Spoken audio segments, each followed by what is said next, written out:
Primero el agradecimiento a la Asociación Cultural Condado de la Puebla de Alcocer por el contacto que mantuvo conmigo Santiago. No nos conocíamos de nada, ahora sí nos hemos conocido un rato, ayer echamos una tarde muy agradable. Y el agradecimiento por la confianza que se me brinda, el agradecimiento porque estén aquí presentes y bueno, la intención de que podamos intercambiar algunas cuestiones en torno a una figura histórica que tiene muchos acercamientos de distinta naturaleza, historiográficos, incluso algunos con otras claves más particulares, si se quiere, más recreadas, pero en definitiva un personaje muy relevante de la historia de España y que seguro que nos va a dar para este rato que compartimos. Como la idea, y la ha adelantado Santiago, era manejar algunas claves que nos acerquen a la figura del rey como hombre de su tiempo, pues de alguna manera se me ocurrió titular esta pequeña reflexión que podemos hacer en torno al rey sobre un rey de su tiempo. Esto es evidente, todos somos de nuestro tiempo, ¿verdad? Pero también contra su tiempo, y esto del contra su tiempo, este antagonismo, pues tiene algunas posibles explicaciones que también intento adelantarles. En primer lugar, Pedro I ha sido un rey con acercamientos dispares, a veces contradictorios. Diríamos que el doble título de cruel y justiciero resume estos antagonismos, estas contradicciones que siempre han rodeado la interpretación histórica. Hablaba yo antes con Cristina mientras empezábamos el presentismo histórico, tampoco recomendable en ninguna cuestión histórica, pero menos en el caso de Pedro I. Pero este romance, que está recopilado en un texto de comienzos del XIX, en un romancero, este romance a mí me parece que es interesante como prolegómeno, ¿no?, de acercamiento a un rey controvertido. Unos dicen que fue justo, otros dicen que mal hecho. Esto de mal hecho tiene mucho que ver con algunos estudios forenses de su capacidad cerebral, que el rey no es cruel si nace en tiempo que importa serlo. Y evidentemente el 14 lo era, y que no es razón que el vulgo con el rey entre a consejo a ver sus casos tan graves han sido bien o mal hechos. Los que con ánimos viles o por lisonja o por miedo, siendo del bando vencido, al vencedor sigue luego. Tiene mucho que ver con la derrota con el tiranicidio que se dijo, el regicidio que también se dice de Pedro I y buena parte de las lealtades que pasan a Enrique II, su medio hermano en este caso. Bien, ayer el padre Guillermo, en la intervención que tuvo, que fue muy ilustradora, con semblanzas tanto del padre del rey como del rey, presentó una semblanza de Pedro I que está en esta fuente, es decir, el acercamiento a la figura histórica de Pedro I requiere de manera indispensable consultar esta fuente. La crónica del rey don Pedro, de Pedro López de Ayala, que fue coetáneo del rey, fue doncel del rey, es indispensable. Esta crónica tiene detractores, algunos detractores, porque López de Ayala, que merece otro acercamiento en exclusiva, pues López de Ayala, que estuvo en la corte de Pedro I hasta la derrota de Nájera y que fue atrapado, incluso el rey quiso asesinarlo. López de Ayala es de los primeros humanistas españoles. Tradujo a Petrarca. La crónica del rey don Pedro está magníficamente compuesta, es un nivel de detalle que asombra, el nivel de detalles con que recrea algunos acontecimientos. Bueno, los cuestionamientos de esta crónica sencillamente tienen que ver con el cambio de lealtad de Pedro I, pero no se discute que buena parte de lo que dijo, prácticamente todo lo que dijo, era fehaciente, y que algunas interpretaciones estaban construidas. Pedro López de Ayala acaba de escribir su crónica muerto. Pedro I está ya en la corte de Enrique II, está a punto de ser nombrado canciller por Juan I, su nombre de Estado, el nombre de reino, y lógicamente escribe influido pero distante, 10-15 años de la muerte del rey, y todo lo más que se puede intuir en su crónica es que intenta justificar el tiranicidio, intenta justificar que la muerte que encontró el rey fue el justo castigo y que Enrique II aparecía como un agente providencial, un agente de la providencia que liberaba a Castilla de un tirano. Esa intención de más o menos justificativa sí que la tiene la crónica en sus últimos capítulos, pero son ligeros apuntes que se deben lógicamente a que estaba escribiendo en la corte de Enrique II, pero que buena parte de los capítulos precedentes son una fuente de referencia permanente. No hay una fuente de referencia mejor. Todas las crónicas historiográficas se basan en esta crónica original está a la izquierda uno de los manuscritos, porque esta crónica tiene una historia también que merecería un buen rato. De hecho, con el padre Guillermo hablaba ayer, se supone que uno de estos manuscritos está en la biblioteca del monasterio de Guadalupe y es verdad que posiblemente ya no se encuentre en él, pero sí que uno de estos manuscritos históricos de la que se tuvo por crónica verdadera, porque también se hablaba de que esta crónica era fingida y que existía una crónica de un supuesto obispo de Jaén, que era la crónica verdadera del rey don Pedro, un obispo de Jaén que era descendiente y legítimo del rey. Bien, pues esta referente a esta crónica es un referente fundamental para acercarnos a la figura de Pedro I, y esta es el texto literal esta es la edición de 1779 que ayer no leyó el Fray Guillermo, y así vivió el rey 35 años y 7 meses, la fecha exacta según que dicho vemos, pues que cumplió 35 años en agosto, finó mediado marzo en el otro año. Fue el rey don Pedro, más grande de cuerpo, ayer nos lo decía Fray Guillermo, es blanco, es rubio, ceceaba. Importa mucho esto del ceceo del rey, porque se dice que el ceseo era producto de su infancia sevillana, en primer término, yo también lo soy, ¿verdad? Pero neurólogos y algún que otro forense que ha estudiado que estudió en su momento los huesos del rey, atribuye este ceseo a una deformación, una ligera deformación mental, un ligero desequilibrio entre hemisferios cerebrales que podía explicar buena parte de las turbaciones, buena parte de la animosidad, la lujuria, también la abulia que tenía Pedro I. Por tanto, grande de cuerpo, blanco, rubio, ceceaba un poco en la fabla, era muy cazador de aves, por Sevilla, a Sevilla acudía frecuentemente, a Carmona acudía frecuentemente a cazar, fue muy sufridor de trabajo, era muy temprano, bien acostumbrado en el comer, dormía poco y, ojo, amó mucho. Se dice amó mucho mujeres, no se sabe si amó mucho a muchas mujeres o a las mujeres, pero lo que es cierto es que tuvo, como se decía en las crónicas de entonces, muchas amigas, se le llamaba amigas. De hecho, en el testamento, el rey señala a 3 mujeres a las que le dona una importante suma siempre que entren en la orden. Siempre que entren en la orden y no contraigan matrimonio. En el testamento del rey hace esa referencia, ya nos acompaña Fray Guillermo, que acabamos de referir algo del monasterio de Guadalupe. Bien, fue muy trabajador, codicioso en allegar joyas. Hay aquí, podríamos contar un episodio de cómo se las valió para asesinar al rey de Granada entablada en Sevilla, un rey que venía cargado de joyas, de alhajas, porque quería, y se puede contar cómo lo asesinó, pero no lo vamos a hacer. Esta primera referencia nos sitúa un poco una semblanza del rey, que ya es muy conocida, y por tanto, ahí está como introduce. Vayamos a Pedro I como rey de su tiempo. Y es difícil ponernos en la Castilla de mediados del XIV, e incluso en la Castilla de comienzos del XIV con su padre y con su abuelo. Es decir, Castilla tuvo una hambruna descomunal a comienzos del XIV, una hambruna que hizo caer la población del reino significativamente y que por tanto hizo a la población bastante vulnerable a la peste que entró prácticamente 2 años. El rey coronado en 1350, en 1340 y algo, por unas galeras de Nápoles, entra la peste negra en Europa, llega a España y diezma. Hay 3-4 pestilencias muy grandes en España, en el reino de Castilla, pero 2 de ellas ocurren en el reinado de Pedro I. De hecho, su padre muere entre bubones, hay una descripción de la muerte del rey en Gibraltar, muere de peste, y María de Padilla, a la que entraremos solo un poquito, María de Padilla, las crónicas dicen que murió de su enfermedad. Morir de su enfermedad es que llevaba largo tiempo enferma, y esa enfermedad no era otra también que la peste, es decir, la peste diezmó Castilla. Por tanto, Pedro I reina 20 años, de 1350 a 1369, reina en una situación que estaba cruzada por infinidad de desgracias, si se quiere decir así, de inclemencias. El hambre era una, la peste evidentemente era otra, también la guerra. No solo la guerra, como ahora veremos, producto de la guerra civil y de la guerra civil y la guerra con Aragón, sino la guerra como contexto europeo, si se quiere. Los reinos estaban, la guerra de los 100 años había comenzado décadas antes, y de hecho los recesos, las treguas de la guerra de los 100 años fueron las que llevaron a la implicación de Francia e Inglaterra en la guerra civil española.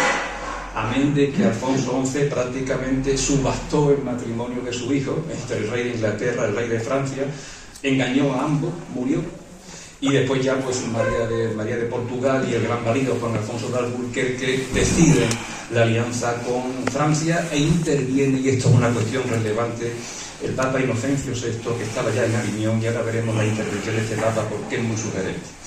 Este marco de guerra internacional, de la Guerra de los 100 años, lógicamente sitúa el reinado de Pedro I en una situación de beligerancia, de enfrentamiento, de guerra, y Francia e Inglaterra participan en la Guerra Civil Española.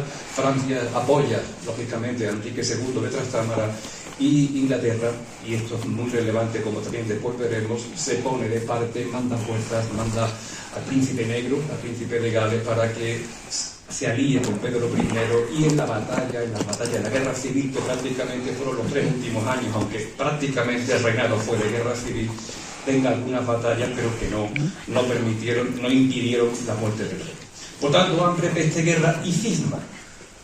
El gran cisma de Occidente es posterior a la muerte de Pedro I, es cierto, pero los conflictos que había entre el papado y el reino de Francia ya estaban sobre el marco del conflicto, y de hecho los papas de Roma, los obispos de Roma, estaban residiendo en Aviñón. Es el caso de Inocencio VI, que avaló lógicamente el matrimonio de Blanca de Borbón, que era de la familia real francesa, y que se indispone, y veremos expresamente con una bula traducida que es algo original, se indispone claramente con el rey, porque tiene una vida muy licenciosa, particularmente con María de Padilla, pero con otras mujeres, reinas y menos reinas, como ahora veremos. Por tanto, el tiempo del rey, el siglo XIV en España, un siglo convulso, hambre, peste, guerra, cisma, unos tiempos que no eran halagüeños, no era una situación que le predispusiera un reinado sereno, y si eso se unía a que personalmente el rey tampoco lo era, pues la situación era especialmente delicada. ¿Por qué un monarca contra su tiempo, no solo de su tiempo? Bueno, contra su tiempo lo podemos interpretar de muchas maneras. No es que el principio, y esto ya lo sufrió su padre y su abuelo, es decir, la monarquía española se intenta configurar detrayendo o aminorando el poder de los grandes señoríos medievales, y la configuración monárquica conlleva lógicamente un conflicto de intereses. De hecho, Pedro I, cuando convoca las Cortes de Valladolid el año siguiente a que es coronado rey, buena parte de las cuestiones que hace es modificar el régimen de vetrías. El libro de las vetrías de Castilla es un libro que el rey encarga hacer en las Cortes de, y ahí aparece pues la Dracocera, es un libro que el rey sencillamente lo que pretendía era un catastro medieval, sencillamente para establecer quiénes eran los señores de cada uno de los lugares del reino, y entonces pues los tipos de infurciones, contribuciones, tributos que correspondía pagar, y a quién era establecer cómo estaba.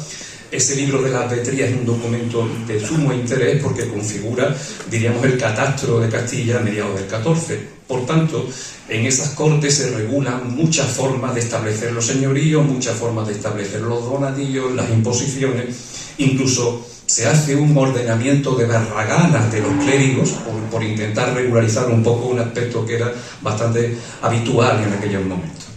Los conflictos entre nobleza y monarquía son constantes. Cuando Pedro I es coronado en Sevilla, debía de ser curioso imaginar cinematográficamente cómo llega el cadáver, los restos de Alfonso XI a Sevilla, al Alcázar de Sevilla, cómo está esperando allí su hijo abandonado completamente por el padre, cómo está ya también allí su madre totalmente abandonada en el Alcázar, y cómo se van situando los nobles que habían sido fieles a Alfonso XI, y particularmente su concubina Leonor de Guzmán. Ayer el padre Guillermo nos daba esa semblanza, y cómo se sitúan entonces en el entorno de Pedro I. Esto es muy interesante, pero no vamos a entrar en él. Por tanto, la rebelión, ¿en qué consiste? La rebelión sencillamente y no es poco, sencillamente ocurre que, cuando Pedro I es nombrado, es coronado rey, al año siguiente enferma repentinamente, se teme por su muerte.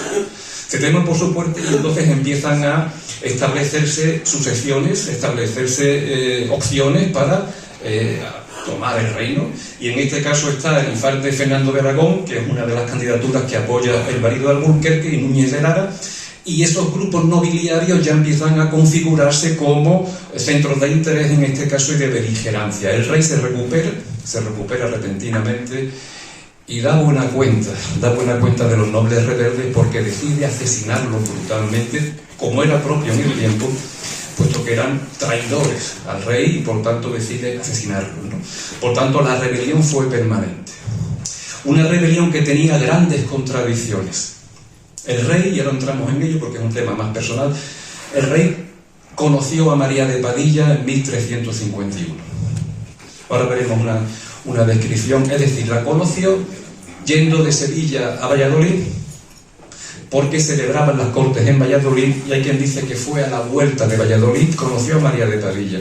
María de Padilla era una mujer joven que estaba justamente en la casa de su marido, de Juan Alfonso de Alburquerque, como doncella, y que Juan Alfonso de Alburquerque entendió que para, si me permiten la expresión, distraer al rey en su viaje, pues podía presentarle una doncella que pasaba por ser, como ahora veremos, una mujer muy hermosa. El rey quedó prendadamente enamorado de ella, tan prendado como que a la vuelta se la trajo a la casa de Sevilla, y un año después nació su primera hija, Beatriz. Bien, esto incluso se vincula a un supuesto matrimonio por palabras de presente, como después veremos con María de Padilla. ¿Por qué estoy diciendo esto? Porque la contradicción de la gran rebelión nobiliaria era acusar al rey de concubinato con María de Padilla, y ojo, como también veremos después, el abandono de Blanca de Borbón, con la que se estableció el matrimonio convenido. Los cabecillas de esa rebelión, lógicamente, era Enrique II, su medio hermano, su hermano bastardo, pero la paradoja es que tanto Enrique II como Fadrique, como los 10 bastardos que tuvo, eran hijos de una concubina. Es decir, Enrique II estaba reprochándole al rey la condición que él tenía. Esta es una gran contradicción, es decir, el hijo de una concubina, Enrique II, reprocha al rey que conviva con una concubina, María de Padilla. Esta gran contradicción, como tantas otras, también está en el marco de esta rebelión. Y la Iglesia. Inocencio VI excomulgó 2 veces a Pedro I, fue excomulgado. Fue excomulgado en 1355, se levantó la excomunión en diciembre de ese año y fue vuelto a excomulgar en 1357. El rey incluso quiso ir a luchar contra el Papa, a Francia. Es decir, luego también aquí ahora veremos cómo la Iglesia, el papado, con un estrecho vínculo con la corte real francesa, Blanca de Borbón era de la familia real francesa, se involucra en una relación epistolar con Pedro I que es paralela a algunas cuestiones. Yo les voy a leer una bula en la que describe los pecados de la carne de Pedro I, el Papa dirigiéndosela a Pedro I. Es la primera vez que esta bula está traducida, no ha habido ninguna traducción previa, es un texto francés, de un archivero francés del 19, que el texto es Cartas secretas de Inocencio VI, secretas porque las escribía el secretario, no porque fueran secretas, y esas cartas secretas incluyen las bulas en latín, es un latín medieval, se han podido traducir con ocasión de un libro reciente, y les voy a leer solo una porque no hay antecedentes, está recién traducida. Por tanto, contra su tiempo, el rey se enfrentó a la nobleza, el rey lógicamente se enfrentó a los hermanos bastardos que intentaban, como es bien sabido, desplazarlo del, y se enfrentó severamente con la Iglesia. De hecho, tuvo que modificar el estatuto de la boda real que había tenido con Blanca de Borbón, y después tener otra con Juana de Castro, compró obispos, en fin. Se las valió para encontrar amigos en todas las instancias institucionales que eran muy relevantes en el XIV. Hoy tenemos la posverdad, ¿verdad? Tenemos las noticias falsas, tenemos la fake, ¿verdad? Bien. Pedro I fue objeto de una propaganda antipetrista clarísima. Desde que se entendió que era hijo de un judío, Pero Gil, y se le llamaban emperogilados a todos los que estaban en la... Sencillamente porque Alfonso XI se dice que cambió una hija que tuvo por un hijo de un judío, pues es algo, una leyenda, pero es el origen, en un supuesto, su filaísmo judío se le atribuye a que pudo ser hijo de una judía. Después esto se confunde con el tiempo y se dice que el hijo de una judía pues fue un hijo de Fadrique, su hermano bastardo, y que eso podría traer ni más ni menos, a que Isabel la Católica fuera descendiente de un judío. Pero bueno, eso también podemos volver con más tiempo. La propaganda antipetrista fue un arma de combate. El boca a boca de los romances circulaba por los lugares, circulaba por los pueblos, y les voy a poner uno, donde ahí está recogido, es un texto que es difícil de encontrar, pero se pone en la boca de María de Portugal, la madre del rey, se pone en la boca de María de Portugal el argumento de este romance. Peinando las blancas canas, ya María de Portugal mayor, que fueron rubios cabellos, en tristes lágrimas baña rostro, peine, cuello y pecho, la infeliz reina doña María, madre del cual don Pedro. No a los hermanos se queja, que al cielo pide remedio. Hijo más malo, le dice, hijo del padre más bueno. Causa total de mi daño, cuanto de mi gloria un tiempo. Pensé cuando te di al mundo que paría un remedio, y ojalá víbora fuera que reventara pariendo.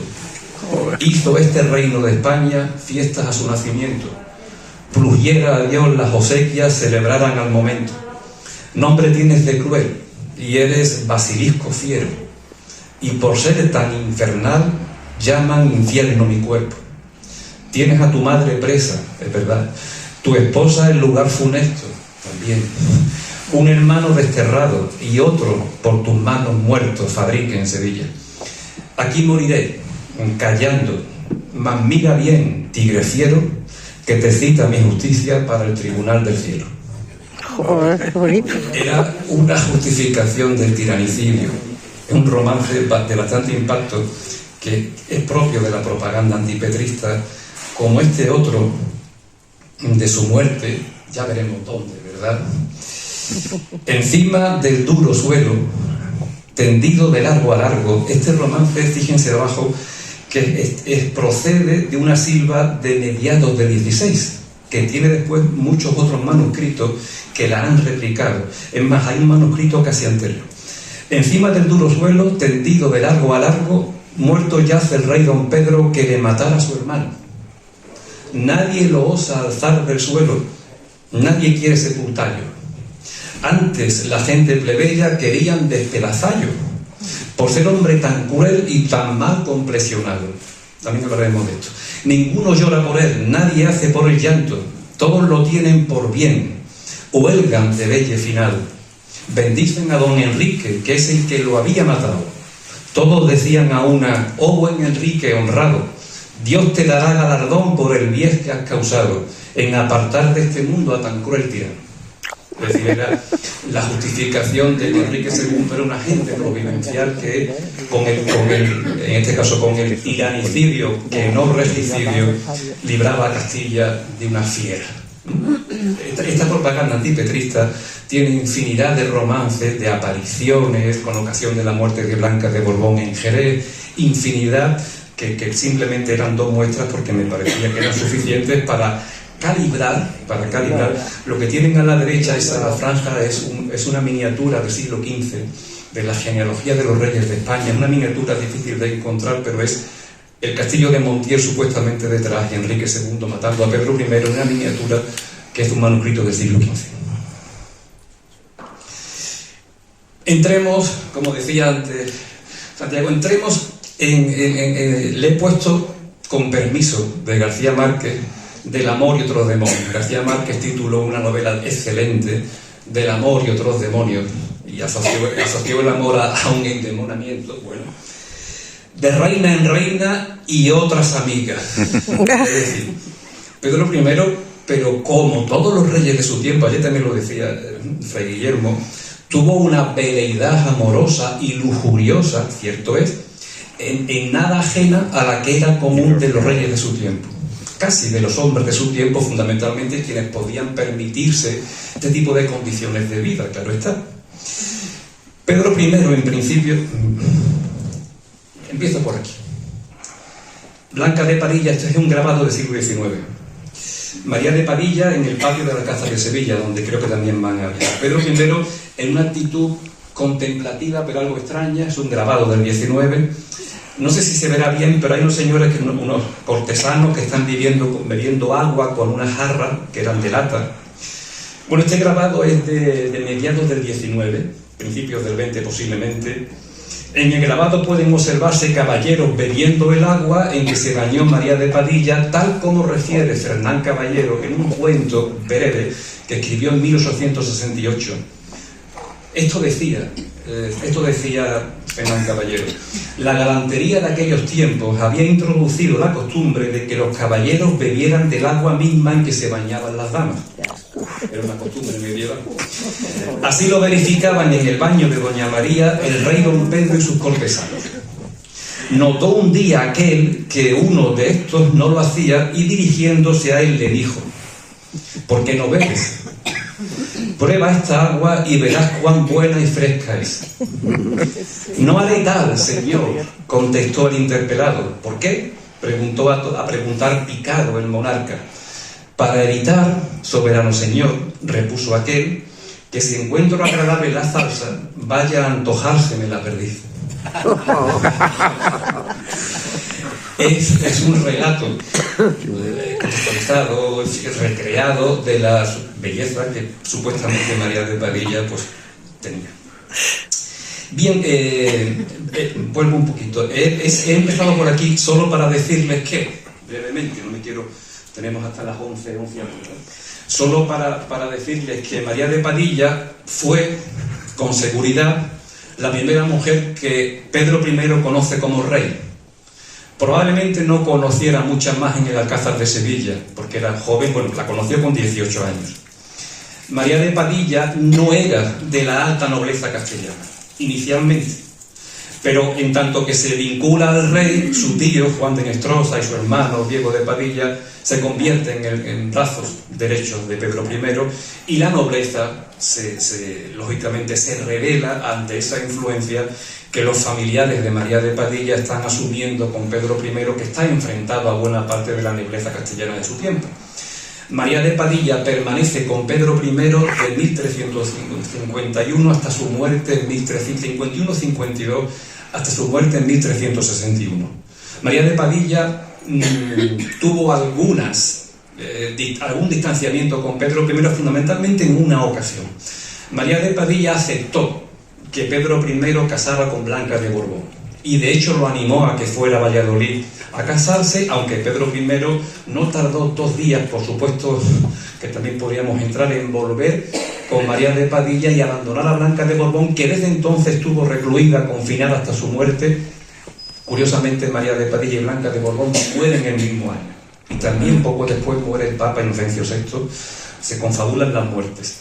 Bueno, María de Padilla entonces es la primera mujer a la que conoce el rey. Evidentemente no es reina, pero un año después de morir, en 1362, Pedro I convoca unas cortes en Sevilla. Unas cortes en Sevilla en la que declara que casó por palabras de presente, era un matrimonio secreto que se hacía así, y que, claro, es verdad que los testigos de ese matrimonio eran el tío de María de Padilla, el hermano de María de Padilla. Era sospechoso un poco que los testigos fuesen vínculos familiares, pero al cabo, dice, se ha documentado muy recientemente un manuscrito que efectivamente habla de unas cortes en Sevilla en 1362. Lo que no se ha encontrado es que se dijera, aunque hay por ahí algunas cuestiones que se están investigando, que en ese momento se hizo lo que la crónica se dice, y es que Pedro I manifiesta que casó en secreto con María de Padilla, que por tanto era su mujer legítima, y que sus 4 hijos que entonces tenía, aunque falleció uno, eran herederos a la corona de Castilla, y por tanto María de Padilla fue proclamada reina después de morir, algo parecido a Inés de Castro en Portugal.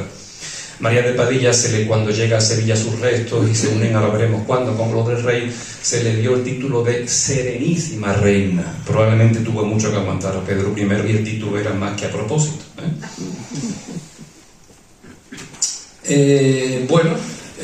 Ahora tiro de Saramago. Saramago escribió esta frase, a mí, yo siempre que la he leído: morir, decía Saramago, no esta. Saramago decía, morir siempre es una cuestión de tiempo. Y aquí yo, bueno, pues morir no solo es una cuestión de tiempo. Vamos a ver las últimas voluntades de Pedro I y de su hermano bastardo. porque también afectan a Puebla de Alcocer y a Montiel. El testamento de Pedro I se firma en 1362 en Sevilla. Pedro I muere en 1369. Escribe un testamento 7 años antes de morir. Cuando finamiento de mí acaecier, mando que mi cuerpo sea traído a Sevilla y que sea enterrado en la capilla nueva, la capilla real que entonces estaba haciendo, que yo ahora mando hacer. Y que pongan la reina doña María, mi mujer, había muerto un año antes, de un cabo a la mano derecha, y del otro cabo a la mano izquierda al infante don Alfonso, su último hijo, que murió muy pequeño, mi fijo primero heredero, y que vistan de mi cuerpo el hábito de San Franco y lo entierren en él. El rey tardó 5 siglos en ser enterrado en Sevilla, 5 siglos, en 1880 y tanto. Estuvo en Puebla de Alcocer, evidentemente, pero llegó a Sevilla 5 siglos después, una tarde de tormenta, y tuvo que estar en el tren porque su urna vino del Museo Arqueológico de Madrid, donde estaba expuesto que estaba la calavera, el cráneo encima de una especie de cofrecito. Era un poco tétrico aquello. Bueno, pues tuvo que esperar 2 días en la estación de tren hasta que escampara, porque no se pudo trasladar a la catedral. Su hermano, su medio hermano, su hermano bastardo, cuando va a morir también, Enrique II muere de una enfermedad y hubo de tener algún cargo de conciencia, hubo de tenerlo cercano a la muerte con respecto a su hermano. Otros sí, conociendo a nuestro Señor Dios el bien y la merced que nos hizo en nos dar victoria contra don Pedro, se tenía como agente providencial, que se decía rey, nuestro enemigo, que fue vencido y muerto en la batalla de Montiel por sus pecados y merecimientos.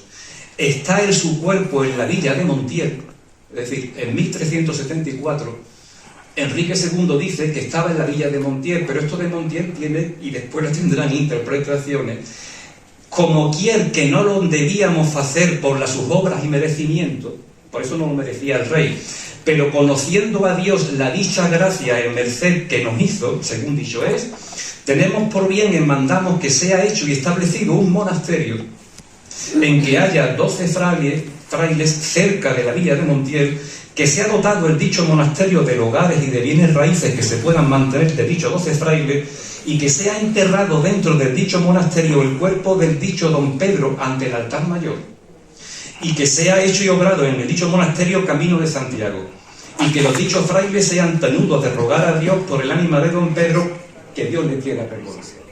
Este monasterio nunca se levantó, y lo que es cierto es que pocos años después, en 1388, Constanza, la nieta del rey, viene a Puebla de Alcocer y reza ante su padre. Eso está documentado en la crónica. Y pocos años después se lleva los restos de Pedro I al convento de Santo Domingo el Real de Madrid. Luego, si es creíble, si se puede entender que estaba en Montiel en el 74, es cierto que en el 88 estaba en Puebla de Alcocer. Algunos historiadores sostienen que realmente estuvo de principio en Puebla de Alcocer, que sería difícil entender el recorrido de casi los 200 kilómetros que hay de Montiel a Puebla de Alcocer, y que posiblemente la muerte pudo ser cercana. Esto tiene controversias, como después van a ver, pero sí es cierto que Enrique II en su testamento dice que está en la villa de Montiel y que quiere construir un monasterio cerca. Y también es cierto que Constanza de Castilla, en 1388, poco después, va a Puebla de Alcocer a rezar ante su... Y la duda es qué ocurrió en su caso de 1374 a 1388 para que Pedro I fuera de Montiel a Puebla de Alcocer. Otra cuestión, morir no es solo cuestión de tiempo, y ahora he querido decirle la descabezada evidencia de una incertidumbre, es decir, ¿qué fue de la cabeza del rey don Pedro? Es decir, ¿qué fue? Se relata que Pedro I fue descabezado por su hermano, y hay distintas interpretaciones, que la cabeza figuró entre almenas del castillo de Montiel para avisar de la muerte del rey, que la cabeza, como era habitual en la Edad Media, se llevaba para mostrar que había muerto el rey.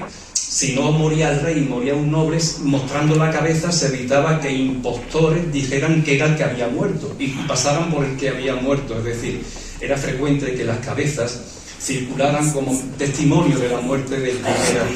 Y también se dice que se arrojó a un río, y se dice que los leales que quedaban al rey las recuperaron para reunirlas con sus restos. Bueno, es decir, había distintas interpretaciones. Aquí me he traído, seguro que lo conocen mejor que yo, cuando he estado revisando de la revista de estudios extremeños del año 1960, de un cronista que seguro conocen, donde se hace una historia de la comarca.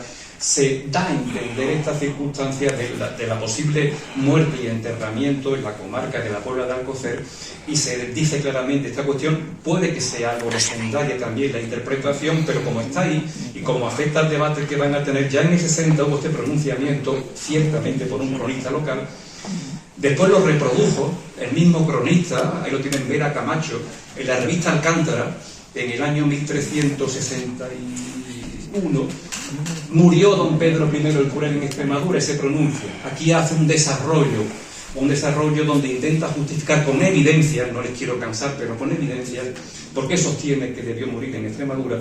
Y este mismo autor vuelve a publicar otra vez en la revista Estudios Extremeños, creo que ya en el 64, vuelve a publicar Murió don Pedro el Cruel en Extremadura. Y además, José María de Areiza, este es el suplemento dominical de ABC del año 1974. José María de Areiza, la tumba de don Pedro, no entra en mucho detalle, pero deja caer donde sí entra en mucho detalle, y uno particularmente afecta a casa de don Pedro, es en esta entrevista que se publica, es difícil de encontrar, en 1974, se publica en ABC de Madrid. Es una entrevista a José María de Areiza, y documenta que durante la guerra civil hubo soldados en la iglesia, confinados en la iglesia de Casas de don Pedro, y que en esa permanencia que tuvieron en la iglesia pudieron localizar algunas criptas en las que supuestamente había un espacio donde incluso se invocaba el carácter del real. Y bueno, pues dice José María de Areiza que fuera o no leyenda, fuera cierto o no, que esos soldados que estuvieron, y fuera cierto o no que el párroco con el que habló, pero bueno, deja caer otra leyenda, si se quiere, o hipótesis más o menos comprobada, de la supuesta presencia de los restos de don Pedro en la iglesia de la casa de don Pedro. Hay otra cuestión que a mí me parece también un poco de Saramago. Morir no es solo una cuestión de tiempo, pero fijaros, solemos decir que lo que iguala es el morir, pero realmente lo que iguala es estar muertos, porque morir se puede morir de muy distintas formas. Luego realmente, más que igualar el morir, iguala el estar muerto. Aquí están los restos de Pedro I. Están los restos de Pedro I en la capilla real de la Catedral de Sevilla. Hay que pedir permiso para verlos, pero si hay un vínculo con Pedro I, ponerse delante de estas. Están junto a los de María de Padilla, están junto a los del infante Alfonso, su hijo, que murió muy pronto, y está con Juana de Castro. Ahora hablaremos de este matrimonio del que no hemos hablado. Está con Juan de Castilla, que era hijo de Juana de Castro, supuesto hijo de Pedro I. Y están también, esto es muy curioso, con Fadrique Alfonso de Castilla, al que el rey mató tétricamente en el Alcázar de Sevilla. Fue una ejecución tétrica en el Alcázar. Bueno, pues todos están enterrados juntos, diríamos en amor y compañía relativa, pero están juntos. La imagen tiene... Las referencias a Juana de Castro son muy interesantes. Cuando Pedro I abandona a Blanca de Borbón, supuestamente, ahora veremos por qué entiende el Papa que le abandonó, pues Pedro I, un año después, decide casarse con Juana de Castro, porque ante los conflictos con la nobleza en el reino, Juana de Castro sí era una alta noble castellana, y cree el rey que vinculándose a ella se podrían atenuar los conflictos nobiliarios. Ese matrimonio sí indispuso a María de Padilla, ese sí, aceptó el primero, pero este no. Coincidió en el tiempo que María de Padilla, como tantas nobles y más ella que había ascendido desde su cercanía al rey, coincidió en el tiempo que quiso fundar y fundó no solo un monasterio en Astudillo, una casa-palacio, una casa a modo de casa real, una casa doméstica también, y el convento. De hecho existen, hay planimetría perfectamente diferenciando las zonas, y tenemos aquí arquitectos prestigiosos que lo pueden también comprobar. Bien, Juana, cuando en este caso ese convento que hizo y que fundó apoyado por el rey María de Padilla, no lo hizo, como suele decirse, para meterse a monja y dejar al rey, ¿no? Sencillamente quería un lugar donde ser enterrada, donde se rezara por ella, donde se invocara a Dios por su alma, y ciertamente María de Padilla volvió con Pedro I. Este hijo, Juan de Castro, con Juana de Castro, no hay una documentación fehaciente. Es cierto que estuvo encarcelado como hijo de don Pedro. Es cierto que marchó a Inglaterra con el duque de Lancaster para protegerse de Enrique II, y es cierto que se le vincula, tanto que estuvo encarcelado prácticamente hasta morir, y tuvo un hijo que fue obispo, y tuvo otra hija, Constanza, que lógicamente como nieta del rey viene a Puebla de Alcocer. Luego se le atribuye a Juan de Castro, Juan de Castilla, se le atribuye esa descendencia bastarda, y no en balde hay familias españolas que también se llaman Castilla, que están aglutinadas como descendientes del rey don Pedro, de las líneas en este caso ilegítimas o legítimas, porque la boda pasó por legítima. Juana de Castro muere como reina de Castilla y se entierra como reina de Castilla. Les voy a leer, en el tiempo que nos queda, les voy a leer en primer, solo dos textos que me han parecido, bueno, creo recordar, de las muertes del rey. Hay siete crónicas históricas relevantes. Yo solo les he traído una que es de los sumarios. Esta referencia, si me disculpan, quiero comprobar que es la correcta. Efectivamente, esta referencia viene de la Crónica de España antiquísima, que es de Jiménez de Rada, que la empezó en 1170. Es decir, esta Crónica de los Reyes de España concluye en 1470 por un autor anónimo, a que corresponde este relato de la muerte de don Pedro, que es breve. Saltaré algunas cuestiones. Porque hay muchas dudas de por qué el rey llegó a Montiel, si es que iba a Murcia, si es que iba a Toledo, cómo ocurrió. El rey don Pedro quisiera mucho pasar a Toledo y se apoderar de él, que por la gran guarda que en Toledo y en su alcázar puso, estaba por este rey don Pedro. Pero tanto le tenían tomado en los puertos que no sabía por dónde se fuese, y acordó de se ir por San Esteban del Puerto y por el campo de Montiel. Y rogó a este rey Mohammad, su aliado de Granada, que se fuese con él. Edicto que no se lo mandase, que ya sabía la enemiga que entre los cristianos había con los moros, y que ahora que sabía que todos sus súbditos se levantaban contra el rey Granada dijo: yo no voy. Y por tanto, que era cristiano, decía que se levantaban que era cristiano es su rey y que harían mal contra él y contra sus moros. Y como quier que se lo rogó mucho, intento leer en castellano actual, no lo pudo acabar con él, y fuese este rey Mohammad para su reino. Y el rey don Pedro se partió de Úbeda para Toledo, y en llegando a ojo del castillo de Montiel, venóle mandado del alcalde que él lo acogería en él, aunque él era defendido por el maestre de Santiago, su señor, cuyo era el castillo. Aquí aparece ahora la leyenda de la estrella del castillo de Montiel. Es la primera vez que se documenta. Entró en el castillo, apoderóse de él y de la villa, aunque era pequeña, él a todos los suyos. He visto escrito de letras góticas en una piedra que está en la torre del homenaje del dicho castillo, que decía: esta es la torre de la estrella. Y como lo leyó, vidóse perdido, porque muchas veces le habían dicho grandes astrólogos que en la torre de la estrella había de morir. Y fue así que el rey don Enrique y los otros tenían grandes espías con el rey don Pedro, y fueles dicho que estaba en Montiel y que el rey Mohammad de Granada se había tornado para su reino, él y su gente, y se había desamparado al rey don Pedro. Y como lo supieron el rey don Enrique y el maestro de Santiago y los otros caballeros que estaban con ellos, tomaron gran poder de gente y vinieron a asentar el real sobre el rey don Pedro, estuviéronlo cercado algunos días. Y el rey don Pedro buscaba por doir de cualquier manera a Toledo, porque creía que si dentro en Toledo entraba, que él le echaría otra vez del reino a don Enrique su hermano. Y en su privado del rey don Pedro, que se decía Montserventral de Claquín, como bien conocido es, caballero francés, que dijo al rey don Pedro: señor, si a Toledo queréis ir, vámonos vos y yo de noche, que no nos verán, y de allí faréis a vuestra voluntad. Y el rey don Pedro dijo que le placía, no sabiendo de la traición que le tenía ordenada. De noche descendieron del castillo de Montiel y fueron a unas casas donde el dicho Beltrán le dijo que tenía los caballos en que habían de ir. Y entrando dentro de la casa, el rey don Pedro encontró con el rey don Enrique su hermano, y el rey don Enrique le dijo: Señor hermano, mantenga a vos Dios. Y el rey don Pedro le dijo: oh, traidor, borde, aquí estás. En otro relato se le llama y debuta.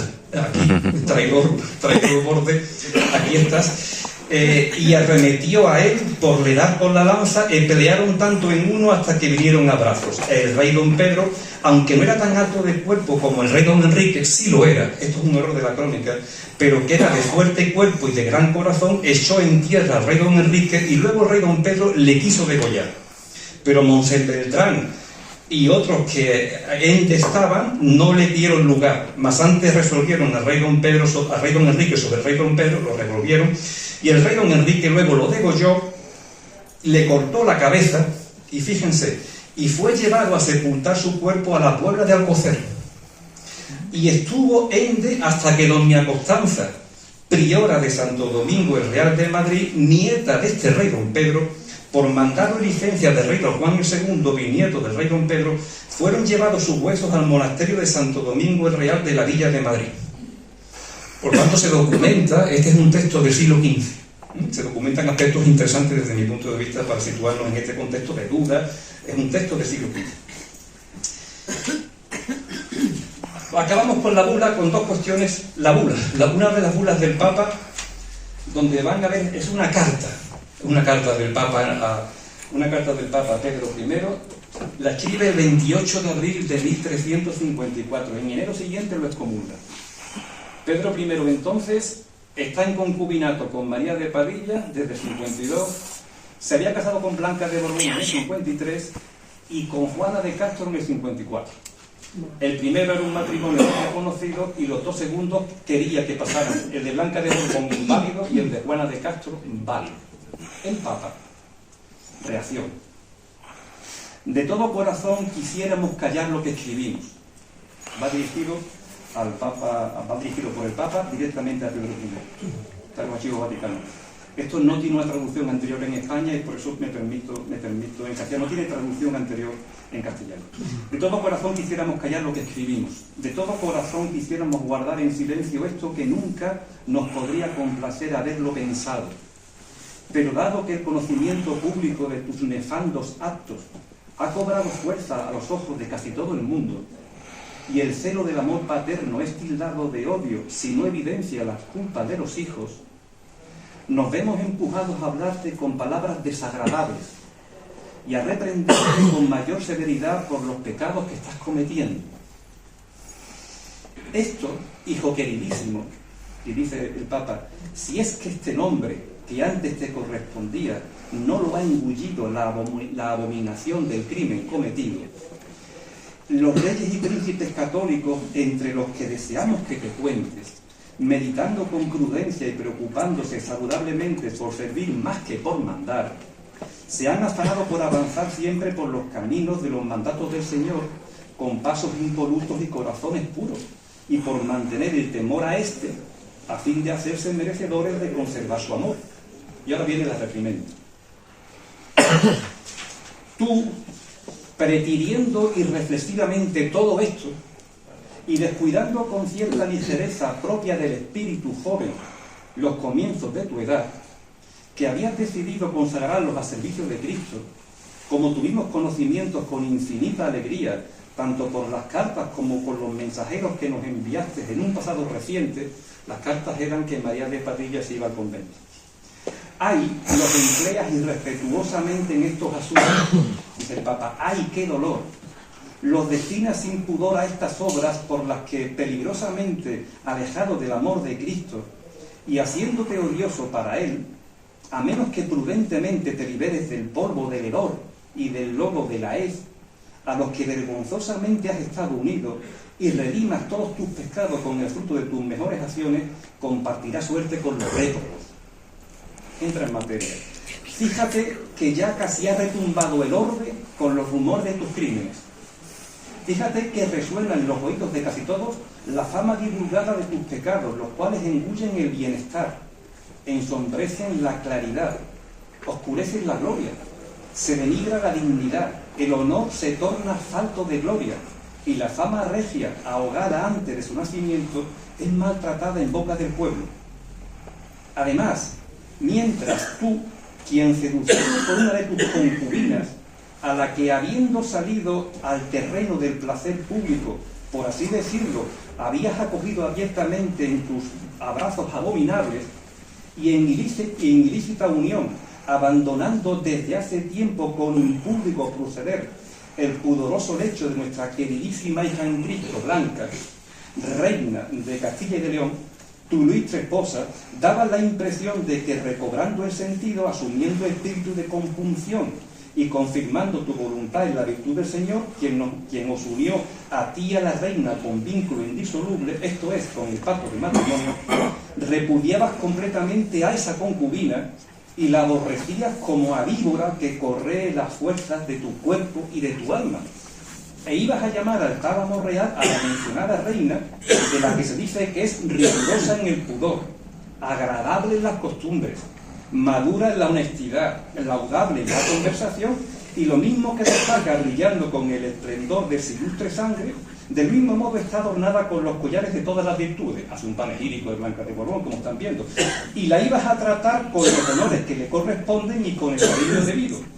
Ojo, de repente, como apartándote de la razón, sin despedir a la concubina, sino reteniéndola, y la mencionada reina no solo no es llamada, sino rechazada de forma más vergonzosa y con mayor turbación despreciada, tomaste en compañía como pecador a otra amante, esta era Juana de Castro, con quien te apresuraste a contraer matrimonio de facto, o más bien contubernio, como velo del crimen comenzado y de la iniquidad emprendida, con ciertos reconocimientos y confesiones frívolas arrancadas a la reina. Se está refiriendo a que Blanca de Borbón le reconoció que el rey de Francia no iba a pagar la dote.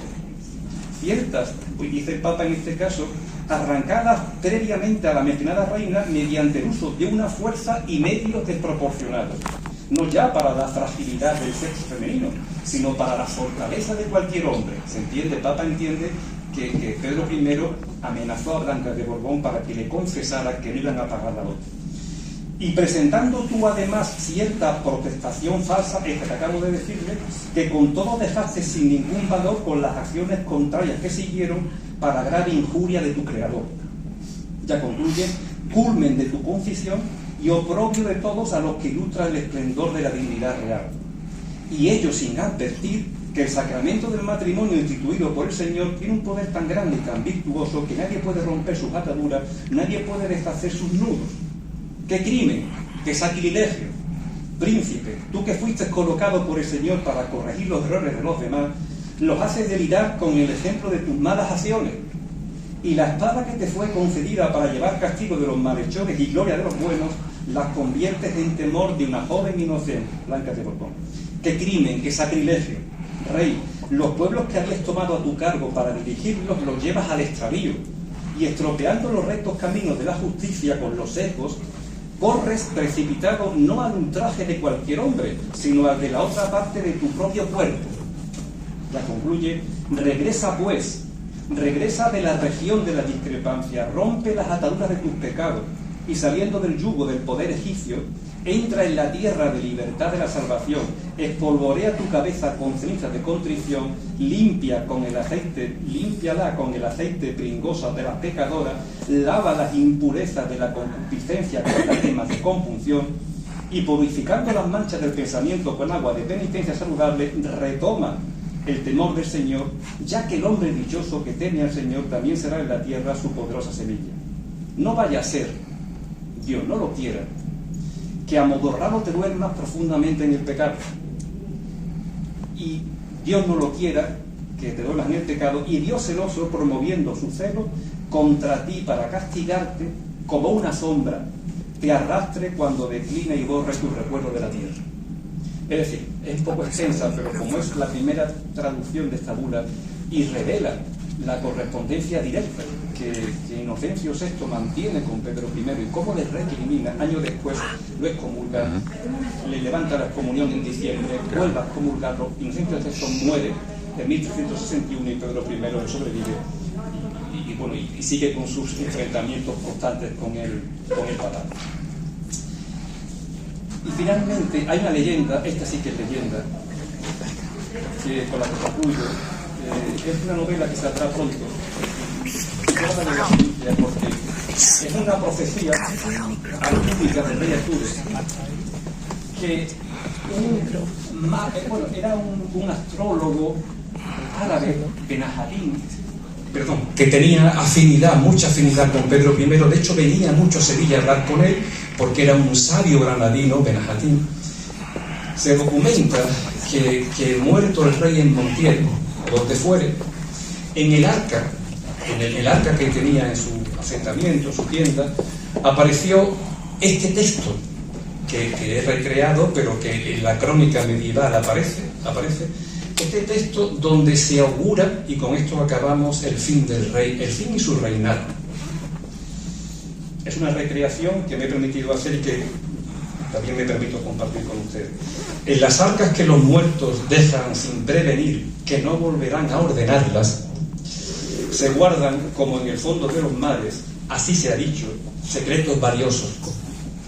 Tal es la carta encontrada en la cámara del rey don Pedro, cuando a refugio se puso en el castillo de Montiel, escrita por el sabio granadino Benahadín, consejero muy privado del rey Muhammad V y amigo al que el rey castellano prestaba gran aprecio, como contado ha sido.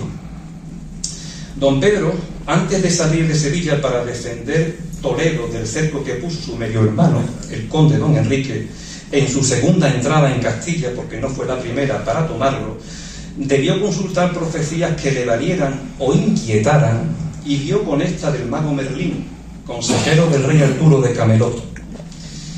Esta es: en las partidas de Occidente, entre los montes y la mar, nacerá un ave negra, comedora y robadora, tal que todos los panales del mundo quería coger en sí, y todo el oro del mundo poner en su estómago, y después lo vomitará, y tornará atrás, y mucho padecerá con esta dolencia. Y dice más: se le caerán las alas, y se le secarán las plumas al sol, y andará de puerta en puerta, y ninguno la querrá acoger, y encerrada será en selva, y morirá 2 veces, una al mundo y otra ante Dios, y de esta guisa acabará. Esta es la profecía. El filósofo escribe al rey que la verdad no puede ser negada por la bienquerencia. Es lo mismo que le dije al Papa. El Papa no puede, incluso aunque el sufrimiento fuera mayor que el que don Pedro ya tenía. Por eso ha de decirle que la profecía le concierne como rey de Castilla. Y ahora lo que hace es probarla. Cierto era su nacimiento en Burgos, comarca que está entre los montes y la mar.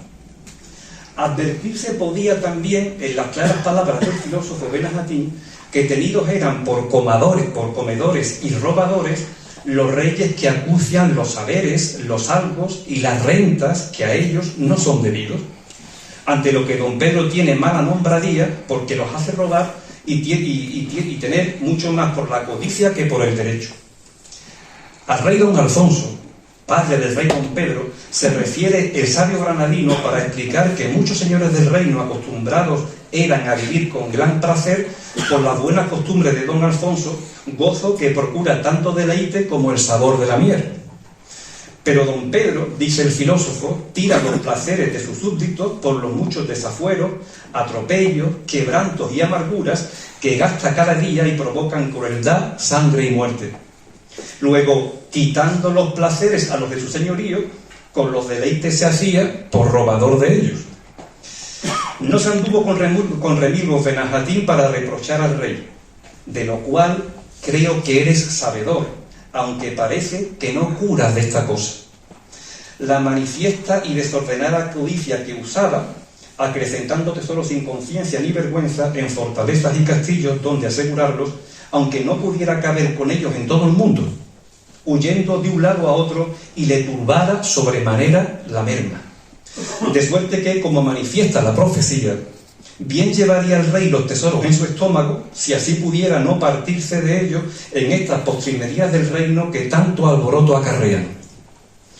Pero el hombre glotón, que pone en su estómago más vianda de la que natura puede sufrir, vomita lo ordenado y lo desordenado.